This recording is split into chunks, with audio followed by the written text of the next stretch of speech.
ओ दोस्त लोग, welcome back to my channel. दोस्त लोग, हम लोग आज बनाएंगे पूरी।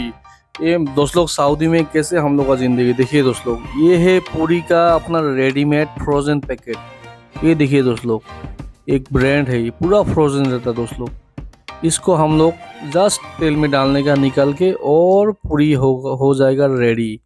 ये देखिए दोस्त लोग, 1 साल का एक्सपायरी डेट रहता है इसमें। तो ये खाना है लाइक टेस्टी, लेकिन दोस्त लोग ये अनहेल्दी है। एक पूरी हम लोग फ्रोज़न खाते हैं दोस्त लोग, ये क्या सेहत के लिए सही है मुझे तो मालूम नहीं है, बट ये पूरा साइंटिफिकली पूरा है अप्रूव। ओके, तो इसमें कुछ लफड़ा नहीं है। ये देखिए दोस्तों, निकालने के बाद ऐसा दिखता है इसको पूरी को। और ये देख, इधर हम लोग तेल में फ्राई करेंगे ज़बरदस्त। ये एक्चुअली दोस्त लोग पूरी नहीं है, इसको बोला भटूरे, छोले भटूरे जो खाते हैं हम लोग वैसा ही है दोस्त। देखिए, ये देखिए क्या ज़बरदस्त है। दोस्त लोग, ऐसा ही वीडियो के लिए मेरा चैनल को सब्सक्राइब कीजिए और लाइक कमेंट एंड शेयर कीजिए। ये देखिए, अभी हम लोग एक पूरी को काट के चार किया, उसके बाद देखिए मस्त फूल रहा है तेल में।